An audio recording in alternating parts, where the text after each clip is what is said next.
Hey zombies, here's your video review for Wave 2 of the Kabaya candy kits. This wave offers a bit more variety than the first.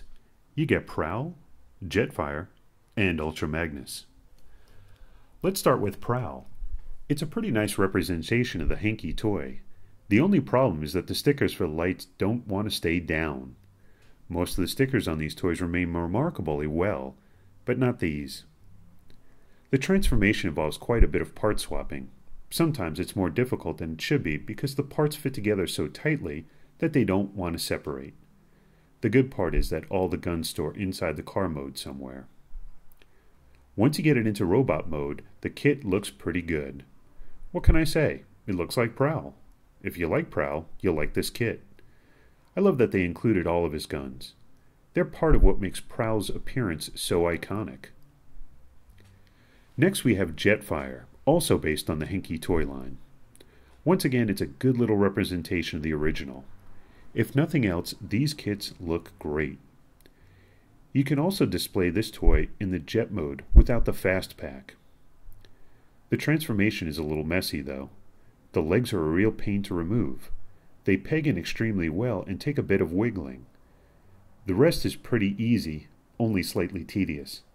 There's not much actual transformation here, and once you get it into robot mode, it promptly falls over. The feet simply don't do enough to support the weight of the robot. It relies on one little point in the front and one little point in the back to stand up. A top-heavy robot like this requires big, flat feet. Fortunately, you can display the robot without the heavy fast pack, and the kit actually has a little bonus.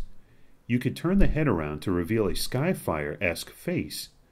The Hinky toy had a similar gimmick, but that toy's Jetfire head was a helmet that fit over the Skyfire head. As a result, the Skyfire head was a bit too small, or the Jetfire head too big, depending on how you look at it. The weirdest thing about this kit is the size itself. Look at how much taller Prowl is. They did it to save plastic so they can include the fast pack, but it makes for a weird display. This kit is definitely the weakest of the wave, despite some neat ideas. Lastly, we have Ultra Magnus. This one is based on the character's titanium toy, which the Japanese never got. But Kabaya didn't settle for replicating the titanium toy.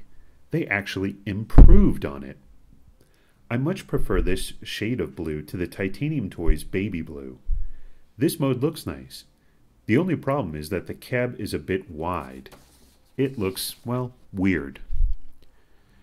This kit even has a bit of play value that the titanium toy didn't have. You can lower the ramp and fit a smallest transformer inside. The titanium toy's legs were solid and didn't have a movable ramp. The transformation was the best in the line at the time of its release. Part swapping was kept to what was absolutely necessary. You could get this far without any part swapping that the original toy didn't have. As you can see, you still have a humanoid robot. The only necessary part swapping here is to move the arms up. This is how the titanium toy looked. The biggest complaint about the titanium toy was that the shoulders were set way too far back. Kabaya corrected this with one bit of extra part swapping to move the shoulders to a more normal looking position. Again, this is an improvement over the original titanium toy. This kit looks great as a robot. There are only two problems. The first is that the head is tiny, especially in comparison to his towering shoulders. The only other problem is a weird gap in the legs between the legs and the vehicle mode's ramp.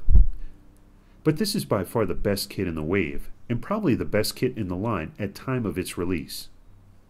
It would be surpassed by what came later in Wave 3. You get three totally different looking kits. They have their ups and their downs, but it was nice to see Kabaya experiment a little. This wave is worth it for Ultra Magnus alone. That kit is a runaway success.